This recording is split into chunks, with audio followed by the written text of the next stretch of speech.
The Southwest Classic in Arlington, Texas takes place this weekend as Texas A&M and Arkansas do battle at AT&T Stadium. We are here giving our preview, predictions, and full breakdown of this game between the Aggies and the Razorbacks. Hello, everyone. I'm Chris Phillips. He's Cole Thompson. I appreciate each and every single one of you tuning in. Make sure you like, subscribe, turn notifications. Check us out via podcast, wherever you get those. You can also find us across all social media platforms, as well as our website, SECUnfiltered.com. This segment brought to you by our friends over at GameTime. Download the GameTime app and use promo code SECU for $20 off your first purchase. That's promo code SECU over at GameTime to get $20 off today. For what is the final time, Texas A&M and Arkansas will meet in the Southwest Classic at AT&T Stadium in Arlington, Texas. This has been a wild, wacky series since the Aggies joined the SEC just a decade or so ago, and a pivotal matchup upcoming here this weekend. And we are here previewing, predicting, and breaking down this game. Joining me and helping me do so, my good friend Cole Thompson. Cole, what's going on, my friend? Appreciate you taking the time. Yeah, I don't know if I'm going to get well received right now in Arkansas because the way I've talked about you guys celebrating wins. But here's what I will say. I am celebrating the fact this is the last time that this game is being played in Arlington. As somebody that used to cover A&M, as somebody that used to have to make that drive up I-45 to go see what was, for my money, just an overall hyped up game that would have been better in a college atmosphere. Just be thankful that this game is back on our television screens and also back in Fayetteville and College Station. And I'll also say this, Chris, regardless of what the record says, regardless of how well Texas A&M has played in Jerry World, Arkansas always finds a way to wake up to the competition. And I think coming off of a win the way they did against Auburn and the way that Texas A&M looked in the second half against Bowling Green, we are at least going to get one more of the same old, same old. It may be the final year of the Southwest Classic at AT&T Stadium, but you can still expect the same shenanigans to happen. Yeah, this series has been wacky, Cole. Obviously, again, it's one you followed closely. I've followed closely as well. But every year, it just seems as if you don't know what you're going to get. Close games galore, it feels. And something that's been a constant is Texas A&M winning this game at AT&T Stadium. Again, 3:30 p.m. Eastern Time kickoff, guys, this weekend on ESPN. The game, of course, like I mentioned, played in Arlington at AT&T Stadium. Texas A&M, Cole, a 4.5-point favorite in this football game. The over-under set at 52.5. Arkansas actually leads the all-time series with Texas A&M, 42-35-3. But like I mentioned, A&M, they are 11-1 in the last 12 meetings. That one win coming in 2021. And what you know, at Arkansas had a really good year that year. So the last meeting, of course, last year, A&M won that game 34-22. Cole, before we dive into everything, dive in the matchup and talk about this game, is there anything you can point to that you think it is that has given Texas A&M such the advantage since they joined the SEC and this series obviously being played on a yearly basis? Because for whatever reason, it's just death, taxes, and the Texas A&M Aggies own Arkansas in this ballgame. It just feels like that there's always a capitalistic moment, I think, for A&M. You know, I don't know what it really is, and I don't know how to describe it, but you'll watch as it's a bamboozling number of plays that just seem to go topsy-turvy. And then in the one instance, you get the momentum to swing your way. Think about last year. So Texas A&M gets the big Damani Richardson fumble recovery for a touchdown. They also get the big Anaya Smith punt return. So there's moments like that where Texas A&M is just able to kind of advance and they capitalize on those quick moments. And you don't really see that with Arkansas. And the year in 2021, when they were able to do it, think about how you watched that game unfold. It was a back and forth blow, but it was really a physical brand of football and kind of domination on the ground from what you saw with not just KJ Jefferson, but also his consistency passing. And the quarterback play was insufficient at best, I think, for Texas A&M that year. But this game always feels like it's kind of decided between 2 or 3 plays. Like it really comes down to it. 2022, it was a 23-21 final. It went back and forth. You watch as Max Johnson found the end zone. You watch as Katron Jackson caught a pass. You watch as Devon Achane found a way to run at the very last second. You watch as Evan Stewart makes a highlight 10-yard grab. You watch as KJ Jefferson pile drives it in late. It's one of those things where it feels like A&M gets like that last second curve and kind of that last momentum that pulled them over the top, where Arkansas doesn't get that strike. But Arkansas also plays, I think, up to the competition. The one thing that I have always said about this game, regardless of the outcome, either A&M is playing down to Arkansas's level, but more importantly, and for my money, it's not that at all. It's actually Arkansas is playing up to what is supposed to be the standard of the SEC. That is the one game every single year that I feel almost surely confident that the under is going to hit, and that whoever is the underdog, and 9 times out of 10 it's Arkansas, they're going to cover the spread. I think, Cole, to your point, to piggyback off that, again, we just spent the previous weekend in Auburn, Alabama, and Arkansas folks spent a lot of time with them, and we were talking about looking ahead to this game. I think probably part of the reason Arkansas rises to the occasion is there's a lot of bad blood in this game. Arkansas folks are not very fond of the folks in College Station, to a point to where, we were talking about it on Friday of, again, this past weekend, and they were saying, you really want to win this game, that being Auburn, but you really want to win next weekend against Texas A&M. Like, if you had to pick one or the other, you'd like to win that Texas A&M game. And I think, Cole, as we dive into it again, you can talk about who's the game more important for, what it means. But, this is one. I know it's kind of, we're beating a dead horse, but for Sam Pittman in a money year, and a year in which, stabilizing his tenure and his future and just the trajectory of the program, it does feel like getting what would feel like, dare I call it a signature win, but just a really momentum boosting type of win. This one's important, man. I think not just for this Arkansas football team, obviously, but I think for this fan base as well, because it's just time and time again, year after year after year, Arkansas folks have just felt the heartbreak against the Aggies. Like you mentioned, always a close game. It feels like always comes down to the wire, and it's typically Arkansas doing something to shoot themselves in the foot to lose this football game. So I just think from the fan base standpoint, the program standpoint, obviously the team standpoint, what it means for Pittman, like however you want to slice this and whatever angle, Cole, you want to come at, it's a big game for A&M. Don't get it twisted. It's a massive, massive game for Arkansas. The crazy part is that we hear the way that people are down in Gainesville, we're talking about after losing to Texas A&M. Billy's done. Billy's done. And it wasn't because of A&M just simply dominated that game. I mean, you can look at the scoreboard and say, oh, well, they kept it close. No, they didn't. No, they didn't. I mean, just go look at the stat line for the first half and try to kid yourself that game was ever in jeopardy of Texas A&M losing. It's the fact that it's a first-year coach with a brand new offensive coordinator, with also a bunch of pieces that are all brought in via the transfer portal that still – they have their moments, but they've also had a lot of mishaps early in the year. And yet A&M has been able to find a way to beat up on Billy Napier. And that's a year 3 program with the coach that you think can be the reason why you turn the corner. And now the writing is on the wall that his time is nearly up in Gainesville. I think it's the same thing for Sam Pittman. It's a first-year coach against a veteran guy who's made some moves in the offseason, brought back by Petrino, kind of went for it all and threw it all on the line, saying, if we're going to go down, we're going to go down with the dude that was the latest person to bring us to a top 5 finish in college football as our OC. We're going to go down with whoever he wants to be our starting quarterback. And he went out and did a ton of research on Taylon Green. He went down to Dallas to finalize the deal to make sure that he was coming on in. They went out and they brought in a really good running back in Jaquindon Jackson, who right now leads the SEC in rushing, but also kind of is the talk of the underrated players in the conference. I don't think many people expected this to be the version of what we were going to see from 22. They also have a really good young receiver. A really good veteran receiver in Andrew Armstrong that comes on in from Texas A&M Commerce. So they didn't go out and they added all these big time players the way Texas A&M does, the way that Florida does, the way that Auburn does. But the guys that they have brought in have been pretty significantly big reasons why they're sitting at 3-1.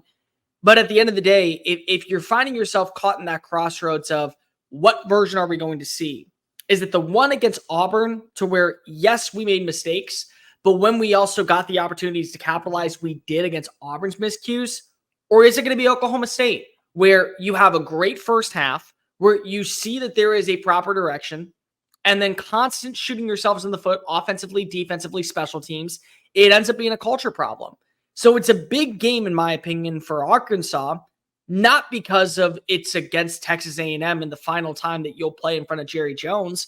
It's a big reason because of this is a first-year staff going through first-year mistakes, and you're trying to make sure that you save your job. You kind of feel like if this is the game that you walk away with a win, maybe Sam Pittman is not off the quote-unquote hot seat, but you definitely feel better about what direction this program is heading to in the second half of the season.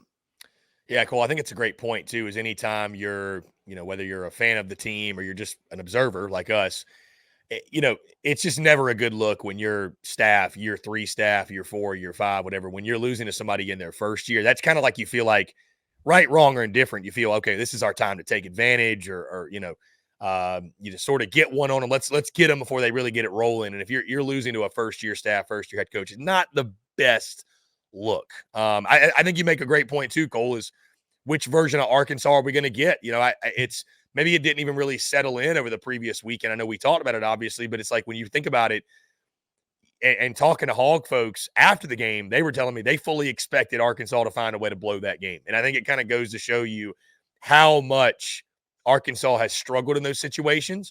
So to your point, are we going to see Arkansas clutch up late in the ball game, or is it more of Oklahoma State where it was self-inflicted wounds, it was turnovers, it was you found more ways to lose than you found ways to win? Yeah. On the Texas A&M side, Cole, I want to move there because I think this is an intriguing matchup. A pair of opposing quarterbacks that are both very, very athletic. Marcel Reed in particular, we zero in on. I think that's going to be the interesting thing as you test Arkansas. That wasn't obviously something you saw in the Auburn game. You saw none of that. What do you like about Marcel Reed's game? Maybe some of the issues that he's going to give Arkansas in this football game? Because I look at this A&M offense, and I don't put a ton of stock in what happened against Bowling Green. I don't know. I'm not drawing conclusions off the game necessarily, but I like Marcel Reed in their offense. I think we've talked about it a lot. He's a better fit for what Colin Klein wants to do. And, I think both quarterbacks and their legs are going to be a big talking point in this game, certainly with Marcel Reed and the way he's able to make some things happen and be a dynamic player in the running game. I think so. I think that the other part that we just have to also bring up is right now, we don't know if it is going to be Marcel Reed. There still is going to be the conversation of, does Connor Wigman get back fully healthy enough in time to maybe get onto the football field? And after the performance that you did see, 173 passing yards, good overall, I think it was like 4.2 yards per run. There is the value of the legs that Marcel Reed provides, but for what you saw in the performance against Florida, you kind of saw that regression set in. It's like whenever you get that smelling salt and you go ahead and get the first waft and holy crap, we're ready to go.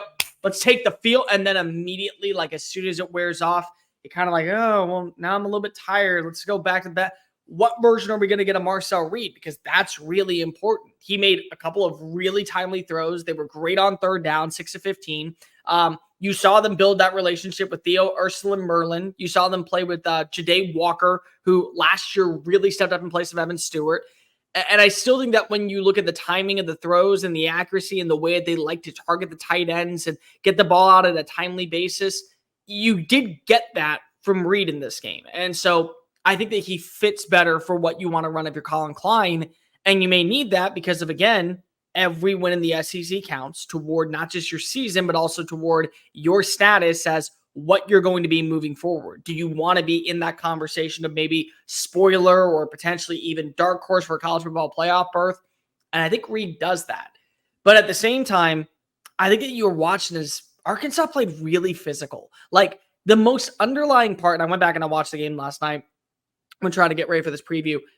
Arkansas's defense made a lot of physical plays. They got a tough road win, but the thing that I really liked about them is that they were not afraid at the defensive back position to play up. And then when there were screen passes, when there were quick hits, they immediately corralled the backfield.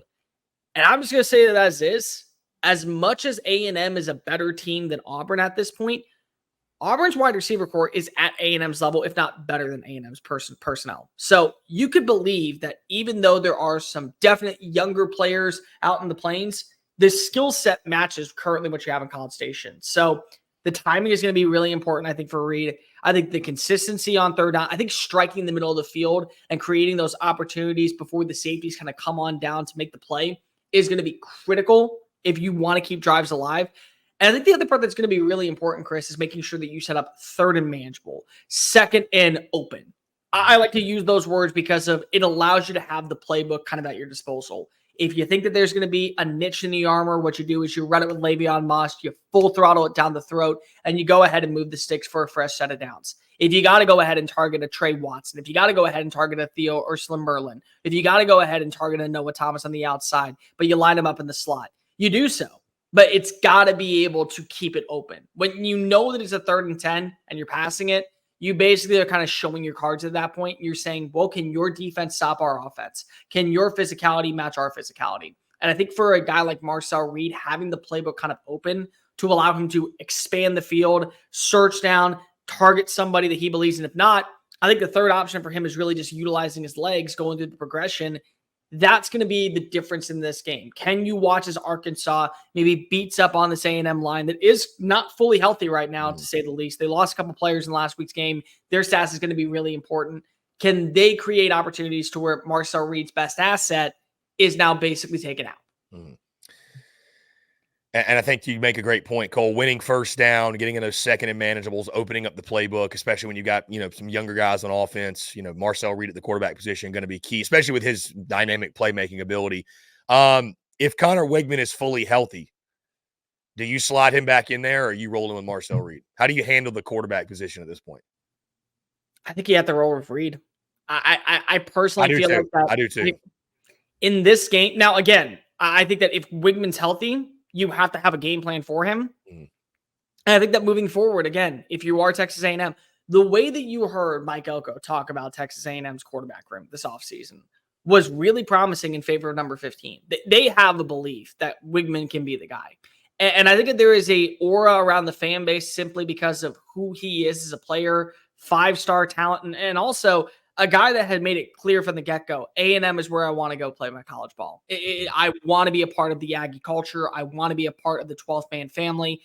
There is a certain base of the fan base that I think is just going to say, we want Wigman because if he meets our criteria about what it represents to be an Aggie. Not what it means to be a Texas A&M, what it means to be an Aggie. But I think that when you're trying to set a standard in this game, you want to be able to kind of feel confident going in back home when you play against a top 10, I guess now number 11 Missouri roster. You got to do what's best for the team. And what's best for the team is that even though Marcel Reed has had his multiple miscues, it wasn't a perfect performance against Bowling Green. There were so many other flaws in that game, from a late fumble, from the defense allowing Connor Bazelak to be able to keep this thing interesting coming out of halftime, that you can't put all the blame just on a freshman quarterback in his second career start. So, no, I think right now the best course is to start number 10. And I agree with that, Cole. I think it's kind of like in baseball when you got a hot hitter. It's a shame for a guy to lose his starting spot because of injury, but you kind of have to ride the hot hand. And I think you make Marcel Reed, you make him force you to take him out. Like, I'm not saying wait till it's too late, but I think you have to have a reason to go back to Wigman before you just yank Marcel Reed. And I don't think that reason has presented itself yet. Cole, I'm really, really fascinated to watch the battle in the trenches. Obviously, games like this, we all know it's won and lost in the trenches. But, A&M's defensive front, we know about the Shamars and Torian York at linebacker and what Nick Scorton, obviously, off the edge. I noticed in Arkansas's game last week, and Taylon Green's a guy that very fleet of foot, but he will put it in harm's way. He is a guy that I think if you get in the backfield and fluster him a little bit, get him out of the pocket. Now, I will say his improvising and being able to extend the play, that is what saved Arkansas in that game against Auburn. That's what, they were able to make those big-time plays. But, that battle in the trenches, if A&M is able to get back there consistently and get him under duress, I just wonder, do we see more of those turnovers and Texas A&M make some big plays defensively? Because I've just noticed that. It's any quarterback. When you get him under duress, I think Green is a guy you're going to put yourself in some really advantageous positions if you're Texas A&M defensively. And we know A&M's got the bodies, they've got the type of weapons on the defensive front to cause havoc. And like you mentioned, that battle with Jaquindon Jackson too, I think to your point, really underrated. The way he runs, he's a guy that he's the hammer, not the nail. He's going to find a way to get 2 or 3 or whatever yards, fall forward no matter what.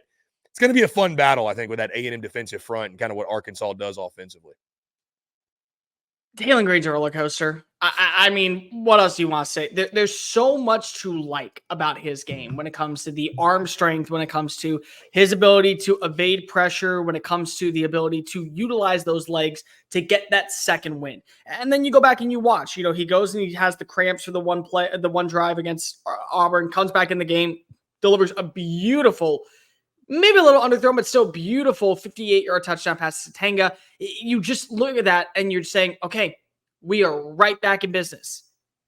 And then you also realize there's going to be 3 or 4 plays that is simply just, it's inevitable. He's going to have a turnover. It's going to be thrown into double coverage. You want to, who I know I compared him to Nick Marshall, but a strong arm Nick Marshall on the Sunday Funday show. You know who he reminds me of? It's a college version of Josh Allen, where Allen is a guy that has the size, he has the mobility. He's not afraid to run it. He's not afraid to make sure that he steps up in the pocket and delivers the human piss missiles down the field and just strike after strike. But you got to also just be prepared that at least one time per game, you're getting a turnover. That's the trade-off. You get a big arm quarterback, a dude that can easily win you football games, a dude that can be a difference maker, and kind of is a little underrated compared to the other SEC quarterbacks. Yes, did he have a couple of bad plays against Auburn? Absolutely. Is he still worth the price of admission to where I believe that if you want to have him at his best, he can go toe-to-toe with anybody in the SEC? Absolutely. But you also pay that trade-off with one blundering play. For my money is, if you're looking at Texas A&M, who right now has Marcus Ratcliffe with 3 interceptions on 3 straight weeks, and a slew of other defensive backs that have made plays in the secondary, which has really been kind of under the radar, sneaky good this year. Can you get that play out of the way early? Because that, I think, could easily help you get back in the rhythm. Just knock it out. And honestly, if you're an Arkansas fan, I think that if you realize at this point, Taylor Green is going to cost us at least one drive, knock it out on the first one. Like, just honestly, just go ahead and get out. Because once it's out of the way, the rest of the game is still ahead of you. I think that there are things that he has got to work. His footwork when he goes and he throws balls has got to improve, because it just feels so sloppy and inaccurate at times that it costs you really good routes that you're seeing run by not just your tight ends, but also by Armstrong deep downfield, but by Satanga. Again, you're going to have this roller coaster type performance. And I think that you're okay with that as long as you walk away with the dub. But I'm really interested to see what Jaquindon Jackson does, especially if Texas A&M can't create pressures up the middle and you start to get to that second level of the defense, and it's now a Scooby Williams versus Jaquindon Jackson, a Torian York, who really, really good overall linebacker, physical force, but still a bit undersized coming out of Temple, Texas, what that matchup is going to be like. Because if he can get to that third level of the defense, you're going to be able to, I think, work your way into massive matchups in favor of Arkansas. And create that balance, too, offensively, which is obviously going to help them tremendously. Cole, that being said, let's lock in our predictions for this game and our picks. I'll let you start. Texas A&M, Arkansas. You've seen this matchup a lot. And like you said, the roller coaster that is, the wackiness, the unpredictability of the Southwest Classic. Who comes out on top in this one? Here's the deal. This game, thank God it's over in Arlington, because I don't think Arkansas fans can handle the heartbreak and, more importantly, the heart attacks that come from what happens going into the fourth quarter. You want to be able to finally figure out what you are as a program. And if you're Texas A&M, even though this isn't a ranked matchup for you, I do think that this is a litmus test, because if you're able to go ahead and corral Taylor Green into making mistakes, if you're able to find a way to see what this offense can do against a hit and miss, but still physical in your face type of defense, you really might be able to start controlling your path. And the Notre Dame loss is the Notre Dame loss, but still, you got games against LSU, who doesn't have Harold Perkins anymore. We don't really know what to make of Missouri right now. Are they a top 25 team? Are they a top 10 team? Who's to say? You got Texas at the end of the year that could be making some mental mistakes and kind of going through the motions. Auburn, you know what that game's going to be like. South Carolina. If you can hold your own in this game, it's great. I just feel like as of right now, when I look at Texas A&M, they are a team that controls their destiny, and that they have the pieces, with the anchor being Mike Elko, to separate themselves as legit forces in the SEC. And it may feel like it's a little too soon. That physical upfront ground game and how you corral a guy like Jaquindon Jackson could be the difference maker in this game.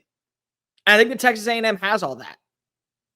But I like chaos, and I'm apparently hated out in Fayetteville, and I don't believe that many people think that I actually like seeing the Hogs be good. And I want the Hogs to actually have a little bit more life, and I trust that Taylor Green's going to have the performance of a lifetime. I'm tired of watching Texas A&M win this game and Hogs go home back to Fayetteville with heartbreak. So you may not be a team that I believe is going to get into that 8-4 win total, But you know what? I was wrong about you. Here, waving the white flag. You play physical. You have a good performance. I think that Arkansas wins this game. The final Southwest Classic, Jerry Jones gets to hand the trophy off to Sam Pittman. Give me 27-24 final score. Still a one-possession game. But here's what I will say. Taylor Green, you're going to give a heart attack. You're also going to be the reason why at the end of the ride, everyone around Fayetteville is saying, let's go again. Let's go again. It definitely feels like, Cole, no matter what your prediction is, whoever you're picking, I think we can almost guarantee this game is going to be wacky and one that both fan bases are feeling their blood pressure rise by the end of it. Yeah, it's a hard game to pick because honestly, again, it's on one hand, Texas A&M, they've just got Arkansas's number. On the other, I do like what the Hogs are doing. Saw them in person. While they are a roller coaster, at times they're a roller coaster that you have a lot of fun on, right? A lot of good times on it. I think there's going to be offense in this game. I think that's going to be sort of the flow of it. I think we are going to see points. I think that's going to be how this game goes. Like I mentioned, I like Marcel Reed a lot in Colin Klein's offense. I think you stick with that hot hand, obviously, and I expect Texas A&M will. The group of weapons. I mean, I think this is a much different challenge for Travis Williams and that Arkansas defense than what they just got a week ago on the Plains. So I think they're going to struggle a little bit. I think the legs of both quarterbacks make a huge, huge difference in this one. I think we're going to see explosives. We're going to see big plays. I love the attitude of Mike Elko after the Bowling Green game, by the way, where he's like, hey, took full accountability. Feels like we lost that game. I think this is going to be a hell of a week in practice for the Aggies. I think that both teams are going to come in this game, obviously excited, ready to go. Cole, I think this game is going to come down like a late field goal, whether it's a make, a miss, what have you. I do love what you said about the spread and covering the spread. I feel like the spread in this game is the same every year. It should be. 4, 4.5, something like that. It's never much more than that. This game is always, always competitive, always comes down to the wire. I think that's the case again. But I'm going to go with Texas A&M because it's death taxes and the Aggies win this football game. I don't know why. I don't know what's in the air, but Texas A&M just always seems to find a way.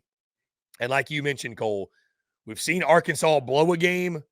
We've seen Arkansas clutch up, flip a coin. Which of those do you get? Unfortunately, I think the Hogs go back to maybe there's a late turnover, a late blunder, or what have you. Maybe they're the ones missing the field goal to tie it to go to overtime. But I've got Texas A&M finding a way to pull this out, make a couple more big plays in Arkansas. Give me Aggies 31, Razorbacks 28, and what I think will be a classic at the final game at AT&T. But again, Cole, similar to this history of this series year after year, Texas A&M finding a way to win this game, or maybe you could say Arkansas finding a way to lose it. No matter what happens, Cole, heartbreak is going to be felt on the opposite end, whoever loses this one, because I think it's going to come down to the wire.